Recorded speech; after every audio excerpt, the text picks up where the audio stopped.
வணக்கம் நண்பர்களே. கார்த்தி ரேவதி சீரியல் செம பரபரப்பா போயிட்டு இருக்குன்னே சொல்லலாங்க. ஒரு பரபரப்பான கட்டத்துல நம்ம கோவில் சிலைய குருமூர்த்திட்ட இருந்து மீட்டு கொண்டு வராங்க நம்ம ராஜாவும் மயில் வாகனமும். அதோட பஞ்சாயத்து கூட்டத்துல சிவனாண்டிக்கு நம்ம சரியான அப்பு சிவனாண்டிய ஊரை விட்டு ஒதுக்கி வைக்கணும் அப்படின்னு ஒரு தீர்ப்பை போட்டு, அதுவும் நம்ம சாமுண்டேஸ்வரி காலில் விழுந்து மன்னிப்பு கேட்கணும் அப்படின்னு ஒரு தீர்ப்பையும் போடுறாங்க. நம்ம சாமுண்டேஸ்வரி காலில் சிவனாண்டி விழுந்து மன்னிப்பு கேட்குறாங்க. போயும் போயும் இந்த சாமுண்டேஸ்வரி காலில் விழுந்து மன்னிப்பு கேட்க இந்த ராஜா டிரைவர் பைய வச்சுட்டான், இவனை விடக்கூடாது அப்படின்னு அந்த இடத்துல கொந்தளிக்கிறாங்க. அதோட பார்த்தோம்னா கும்பாபிஷேக கலை கோயிலில் கட்ட ஆரம்பிச்சுட்டு நம்ம சாமுண்டேஸ்வரி, நான் கோவில் கும்பாபிஷேகம் நடக்காதுன்னு நான் சொல்லியிருந்தேன்ல, இப்போ நான் சொல்லேன் கோவில் கும்பாபிஷேகம் நடக்கும் அப்படின்னு அந்த இடத்துல சொல்கிறாங்க. அதுவும் நானே கோவில் கும்பாபிஷேகத்தை நடத்தி வைப்பேன், என் கணவர் நடத்துவார் அப்படின்னு அந்த இடத்துல வாக்கு கொடுக்குறாங்க. நம்ம சாமுண்டேஸ்வரியோட வாக்கை கேட்டு நம்ம பரமேஸ்வரி பாட்டி சந்தோஷப்படுறாங்க. நம்ம ராஜா மனசுக்குள்ள நினைக்கிறாங்க, எங்கள் தாத்தா விருப்பப்படி இந்த கும்பாபிஷேகம் நல்லபடியாக நடக்கணும் கடவுளே, நடந்த மறு செகண்டு கண்டிப்பாக நான் உண்மையை அத்தைக்கிட்ட சொல்லிடணும் அப்படின்னு நம்ம ராஜா மனசுக்குள்ளே நினச்சிட்டு இருக்காங்க. அதை பற்றி தான் இந்த வீடியோக்குள்ளே பார்க்க போகிறோம். அதுக்கு முன்னாடி சேனலுக்கு லைக் அண்ட் சப்ஸ்கிரைப் பண்ணுங்கள் ஃப்ரெண்ட்ஸ். பக்கத்தில் இருக்க பெல் ஐக்கானையும் கிளிக் பண்ணுங்கள். அப்போ தான் நான் போடுற ஒவ்வொரு வீடியோவும் நோட்டிஃபிகேஷனாக உங்களுக்கு கிடைக்கும். வாங்க ஃப்ரெண்ட்ஸ், வீடியோக்குள்ளே போகலாம். ஃபஸ்ட்டு எடுத்த உடனே பார்த்தோன்னா சும்மா அதிரடியான ஒரு பரபரப்பு கட்டினாங்க. ஆப்பிரிக்கார கெட்டப்பை நம்ம மயில் வாகனம் போட தயாராகிட்டாங்க. அதோட குருமூர்த்திட்டேருந்து அந்த சிலையை வாங்கன்னு சொன்ன அந்த ஆப்பிரிக்காரனை கண்டுபிடிக்கிறாங்க நம்ம ராஜா. அவங்க கிட்ட போய் அப்படியே ஒரு மயக்க மருந்தை முகத்தில் வச்சு அப்பி அந்த ஆளை மயக்கம் ஆக்கி அவருக்கு பாக்கெட்டில் இருந்து அந்த 10 ரூபாய் நோட்டு கிழிஞ்சிருந்ததை எடுக்கிறாங்க. எடுத்துக்கிட்டு இது கிடச்சாச்சு, இனி குருமூர்த்திக்கிட்ட ஈஸியாக நம்ம ஆப்பிரிக்காரர் கெட்டப்பை போட்டால் அந்த ஆள் பார்த்தது கிடையாதுல, ஈஸியாக குருமூர்த்தியை நம்ப வச்சிடலாம். அதோட இந்த 10 ரூபாயை கொடுத்தோம்னா அந்த சிலையை நம்மளுக்கு கிடச்சிரும் அப்படின்னு அந்த இடத்துல போகிறாங்க. நம்ம மயில் வாகனத்தை ஆப்பிரிக்காரர் மாதிரியே கெட்டப்பை போட்டு விட்டுறாங்க. கரெக்டாக நம்ம மயில் போய் இந்த 10 ரூபாயை கொடுத்து நான் சிலையை வாங்கிக்கிட்டேன்னு சொன்னேன்ல, அவங்க தான் நான் சிலையை வாங்கிடலாமா அப்படின்னு கேட்குறாங்க. சிலையை பார்க்குறேன் அப்படின்னு சொன்னோன்னே, சரி காட்டுறோம் அப்படின்னு நம்ம குருமூர்த்தி கிணத்துக்குள்ளே மறைச்சி வச்சுருந்த அம்மன் சிலையை எடுக்கிறாங்க. அழகாக சூப்பராக அம்மன் சிலை வெளியே வந்துட்டுன்னு சொல்லலாம். அதோட நம்ம மயிலுக்கிட்ட நிப்பாட்டுறாங்க சிலையை தூக்கி கொண்டு. அப்போ தான் நம்ம கார்லேருந்து என்ட்ரி கொடுக்குறாங்க நம்ம ராஜா.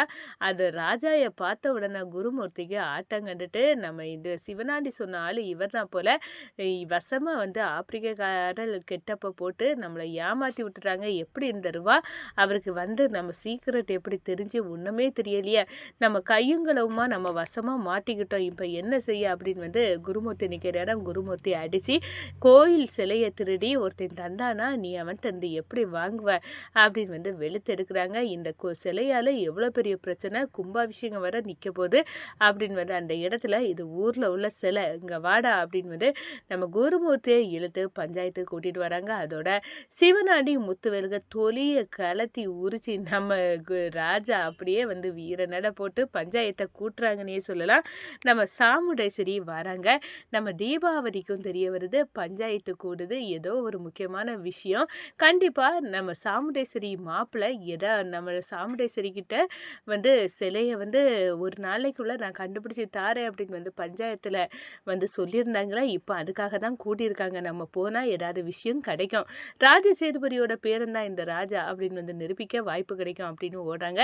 நம்ம பரமேஸ்வரி பாட்டியும் என் பேரை சிலையை கொண்டு வந்துட்டானா அப்படின்னு அந்த இடத்துல ஓடுறாங்க. பஞ்சாயத்து கூடுது.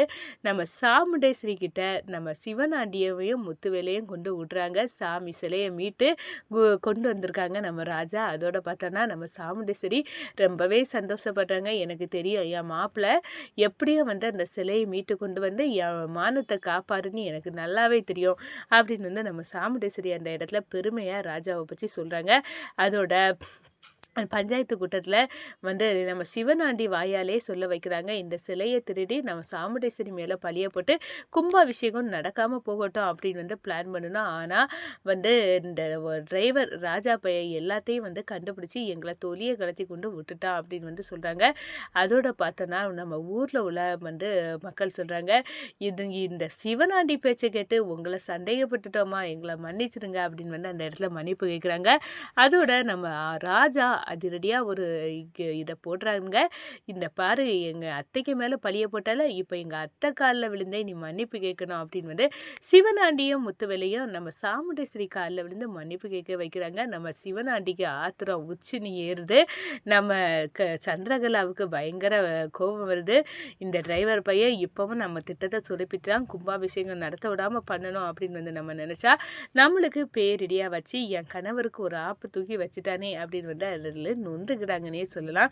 அதோட நம்ம சாமுண்டேஸ்வரி எல்லார் முன்னாடியும் சொல்கிறாங்க, இந்த பாருங்க கோவில் கும்பாபிஷேகம் நடக்காதுன்னு சொன்ன நானே இப்போ வாபஸ் வாங்குறேன். கோவில் கும்பாபிஷேகம் கண்டிப்பாக நடக்கும். அதுவும் என் மாப்பிள்ளை ராஜா வந்து கண்டிப்பாக வந்து இந்த கும்பாபிஷேகம் நடக்கணும் அப்படின்னு வந்து சிலையும் கண்டுபிடிச்சி தந்துட்டாரு. எனக்கு ரொம்ப சந்தோஷம். இதெல்லாம் அம்மனோட அருள்னு தான் நான் நினைப்பேன். கண்டிப்பாக இதை நாங்கள் குடும்பத்தோடு வந்து இந்த கும்பாபிஷேகத்தை நடத்தி தருவோம் அப்படின்னு வந்து பஞ்சாயத்து கூட்டத்தில் நம்ம சாமுண்டேஸ்வரி வந்து வாக்கு கொடுக்குறாங்க. சந்திராவுக்கு சும்மா கடுப்பாகுது. ராஜ சேதுபதியோட பேரன்தான் இந்த ராஜா அப்படின்னு வந்து நாளை கும்பாபிஷேகத்துக்குள்ளே வந்து அக்கா கிட்ட நிரூபிச்சுட்டோன்னா கண்டிப்பாக இந்த கும்பாபிஷேகம் நடக்காமல் போயிடும் அப்படின்னு வந்து அந்த இடத்துல செம்மையாக வந்து ஸ்கெட்சு போடாங்க. அதோட பார்த்தோன்னா நம்ம ராஜா வந்து எப்படியோ இந்த சிலையை மீட்டுட்டோம், இனி கும்பாபிஷேகத்தை நாளைக்கு மாமா கையால் வந்து நடத்தி முடிச்சிடணும். நடத்தி முடித்த பிறகு கண்டிப்பாக நான் வந்து அத்தைக்கிட்ட உண்மையை சொல்லணும்.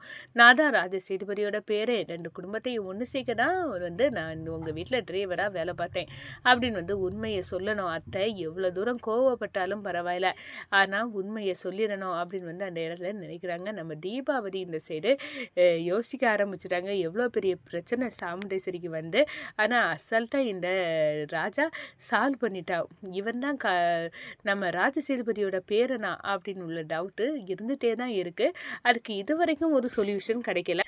நம்மளும் பரமேஸ்வரி பாட்டி வீட்டில் எவ்வளவோ வந்து பார்த்தாச்சு, ஆனால் ஒன்றுமே வந்து தெரியலையே என்ன பண்ண அப்படின்னு வந்து அந்த இடத்துல இருக்க நேரம் எதா இருந்தாலும் சரிதான். ராஜ சேதுபதியோட பேரனாக இருந்தாலும் சாமுண்டேஸ்வரிக்கு ஒரு நல்ல மாப்பிள்ளையாக தான் இருக்கான். எவ்வளோ பெரிய பிரச்சனை சாமுண்டேஸ்வரிக்கு வந்தாலும் ஈஸியாக அதை சால்வ் பண்ணணும்னா இந்த ராஜாவால் மட்டும்தான் முடியும் அப்படின்னு வந்து அந்த இடத்துல வந்து தீபாவதி நினைக்கிறாங்க. சாமுண்டேஸ்வரியோட ஆணிவேர் பலம் எல்லாமே இந்த ராஜா தான் அப்படின்னு வந்து அந்த இடத்துல நினைக்கிறாங்கங்க. அதோட நம்ம சாமுண்டேஸ்வரி கால் பண்ணி நாளைக்கு கும்பாபிஷேகம், ராஜா வந்து யார் அப்படின்னு வந்து உண்மையை கண்டுபிடிக்க சொன்னேன்ல, கண்டுபிடிச்சியா அப்படின்னு வந்து கேட்க நேரம் கண்டுபிடிக்கல சாமுண்டேஸ்வரி, ஆனால் நான் அடித்து சொல்லுவேன், இந்த ராஜா இருக்கிறதுனால தான் உன்னை வந்து நீ பலம் அப்படின்னு வந்து அந்த இடத்துல சொல்கிறாங்க. இதை கேட்டு எனக்கு தெரியும், அதனால தான் நான் நினைக்கிறேன் இந்த கார்த்தி வந்து ராஜா வந்து ராஜ சேதுபதியோட பேரனா மட்டும் இருக்கக்கூடாதுன்னு தான் நான் வந்து சாமிக்கிட்டேயே வேண்டுறேன். ஏன்னா எனக்கு அந்த குடும்பத்து மேலே அவ்வளோ வெறுப்பு இருக்குது, அதுக்கு தான் அப்படின்னு வந்து கும்பாபிஷேகத்துக்கு இன்னும் நாளைக்கு மட்டும்தான் இருக்குது. கண்டிப்பாக வந்து அதுக்குள்ளே உண்மைக்கு கிடைக்குமா தீபாவதி அப்படின்னு வந்து கேட்க நேரம் நானும் பல வழியில் முயற்சி செய்கிறேன், ஆனால் வந்து ஒன்றுமே சிக்கலை அப்படின்னு வந்து சாமுண்டேஸ்வரி கிட்ட நம்ம தீபாவதி வந்து சொல்கிறாங்கங்க.